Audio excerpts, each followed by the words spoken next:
What's up, everyone? You know who I am, Jack Slater, aka the Comic Outlaw. Check us out on YouTube. Are you ready for Fantastic Four number 38?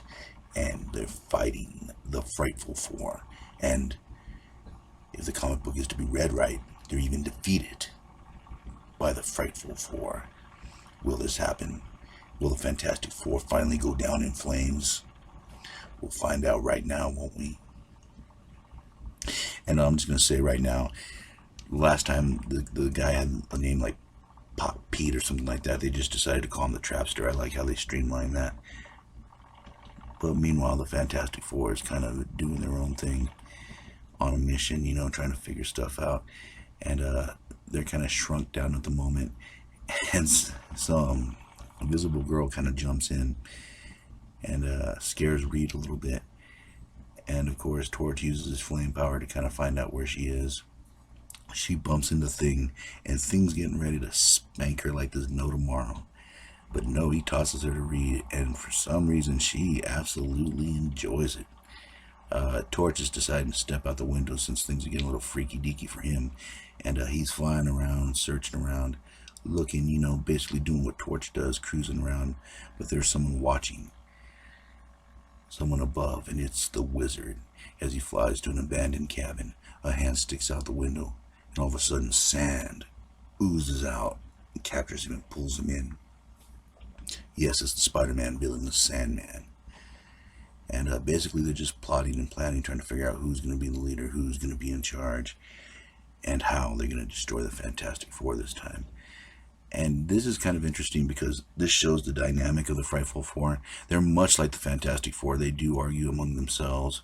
They do have little mini power struggles, but overall the Wizard ends up being the leader because he's the brains of the operation. He does the mechanics, and he's kind of the one that guides everyone, and he's the power.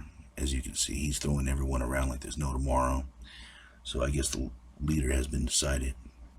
And a new plan has been decided to get the Fantastic Four. But first, they need a hostage.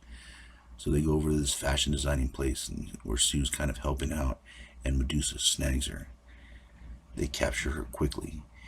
She's not able to use her invisible powers because the Trapster glues her up, as well as Medusa holding her, so there's nowhere for her to go. And now Susan's been abducted by the Frightful Four. And before internet, they put things out on newspaper, and Thing just kind of grabs this guy, grabs the newspaper without paying, and throws him in a truck full of mattresses. Yep, real classy. And this is where Reed kind of like loses his shit a little bit, as he always does when Sue's kidnapped. That's the one prevailing thing about these comics, is that Sue gets kidnapped and Reed just absolutely loses his mind. But anyways, the Frightful Four do have Sue in hand, and they're ready, and they have a new weapon, a bomb. And this is some kind of Q bomb. It uses either cosmic energy or quantum energy, depending on the sci-fi stereotype.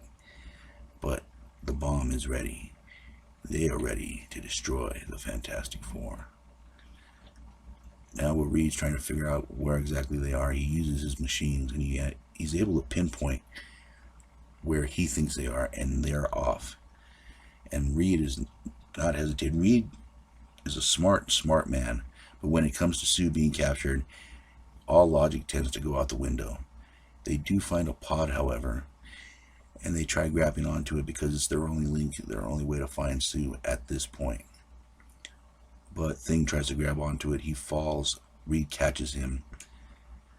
And at this point, they're just trying to get any kind of edge they can. They're trying to get up to the ship.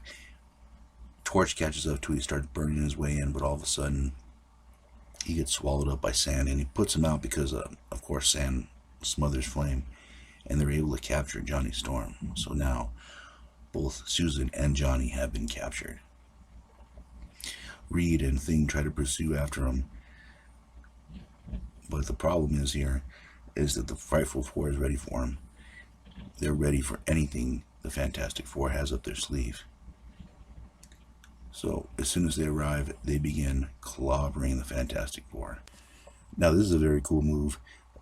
Reed and Thing kind of do a combo move, and Reed becomes a spring, and Thing just shoots up and smashes into the ship, which causes it to crash down.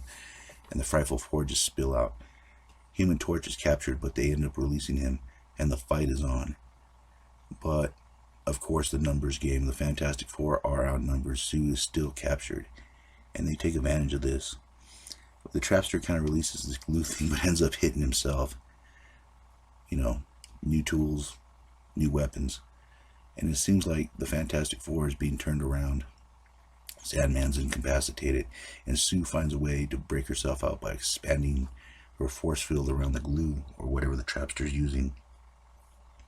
And the fight continues. The Wizard is kind of throwing thing around with his little disc, you know, floating around, kind of crashing down to the ground.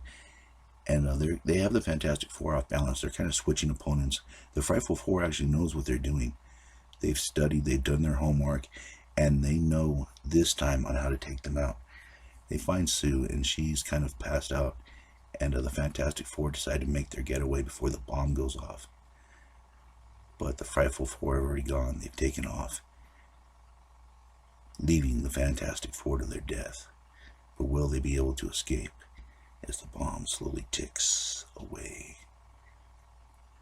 As the Frightful Four look on, they see the explosion, hoping the Fantastic Four is dead, incinerating the blast, but yet a ball, an invisible force field, hits the ocean, and the Fantastic Four are there, and Ben has turned human. What does this revelation mean? We'll find out the next time, won't we? And I'll catch you on the flip side.